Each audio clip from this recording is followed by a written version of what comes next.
I'd gotten some recommendations for this anime a while back, but not until the AMVs started flooding my YouTube feed did I really consider watching it. Ragna Crimson is a story about a dragon hunter named Ragna who has zero talent for the job. His partner Lael, however, does, and considering she's so much younger than him, it makes him feel a bit guilty for not being able to keep up. At the same time, he finds himself haunted by terrifying premonitions of her death, up until the day a swarm of dragons start to ravage the entire country. At which point, he finds himself presented with a unique blessing by his future self: the power of the ultimate dragon slayer. From there, the story is pretty much just Ragna demolishing the supposedly untouchable dragons for a few episodes. As far as the world goes, I don't know how to feel about it yet. Keep in mind, this is a world with mythical creatures like dragons and elements like magic. So this is a fantasy-esque setting with swords and armor. I'm not opposed to the idea of guns, but having a mismatch in technology hurts the setting a bit. At first, I was okay with it, because they were using weapons that looked like they belonged in the early 20th century, like World War I and World War II era. Nothing too terribly modern. I actually thought it was kind of cool to see how the soldiers were armed with stuff like M1s and SKSs, while also wielding swords. So no fully automatic weapons, and certainly no contemporary armaments like tanks or artillery pieces. If the series had been content to leave the weapon technology in that era, I would have let it slide. But it just had to start pulling out M16s, RPGs, and modern military covered transports. And then it took a step further and also started to bless the bullets. Yeah, I kind of draw the line at holy M16s. Weapons are part of my religion. To be real though, Ragna imbuing the bullets with his power doesn't specifically bother me either. The weapons and equipment would have been fine considering they needed silver swords to kill the dragons, but I feel like it would have been more appropriate to stick with older weapon models rather than just jumping into the 21st century and distorting the entire setting. The animation on this one didn't really impress me.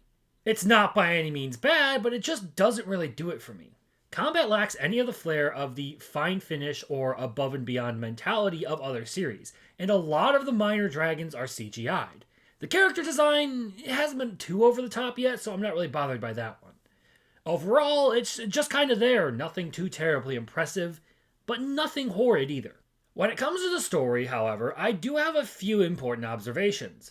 Ragna Crimson does what both a Returner's Magic Should Be Special and Kingdoms of Ruin tried, but this one does it better. In the case of a Returner's Magic Should Be Special, the story is about a guy who's given a chance to correct the past and ensure that his close friends are spared their gruesome fates. Ragna Crimson does this pretty well by having future Ragna and future Crimson pass the Silverine battle arts back to past Ragna, but at a cost. This means he has the power now to save his dear friend Lael from her fate. One of the issues I had with Returner Magic Should Be Special was that it didn't feel like it put much time into forging that bond with the characters who would later die. With Ragna Crimson, you see a lot of flashes to Lael's death in Ragna's premonitions. It does a much better job of making you feel the connection to the character through Ragna's anxiety and despair when faced with that situation, and compounds that with the guilt he feels at hiding behind a little girl for his entire life. In the second case, the story does a better job at being a revenge story than Kingdoms of Ruin. Future Ragna develops Silverine battle arts after losing Leo as a means of exacting revenge upon the dragons. He wants nothing more than to exterminate them for the pain they inflicted upon the world. Past Ragna is endowed with this power as well as many of the memories of his future self, which gives him the emotional connection to that loss without actually having to suffer it in this timeline. It also helps the viewer understand just how important that character is to Ragna and why he's so upset by her loss. This dynamic also makes it an interesting take on a revenge story, as Ragna hasn't actually suffered any of the events, but he has all the memories and afflictions of it. So he carries the will of his future self, who seeks the eradication of all the dragons on behalf of his lost friend. At the same time, this one also handles the pathetic protagonist trope halfway decently.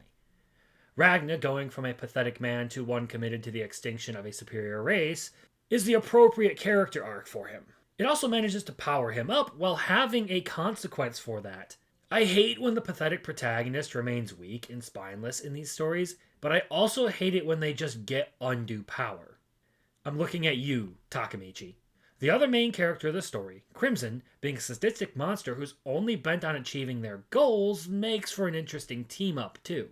It's not like the two characters have any particular love for each other. It's just that they have a common goal and see each other as very convenient. My problem is that you're a real asshole. People tell me that a lot. I would say that it's one of my strong points. Ragna still tries to be the noble hero, but Crimson is purely pragmatic and is perfectly fine with casualties and sacrifices as long as they're able to achieve their goal. So there is a bit of an antagonistic dynamic going on between them, but they're still deciding to work together because they have that mutual goal. Overall, though, I'm liking it. Just wishing they would have kept the weaponry more period appropriate. I like the emotional beats it's hitting, and the story so far isn't overly complicated, so it's good. It's not super deep, but it's an entertaining show nonetheless. So right now, I'd say it's sitting at an 8 out of 10.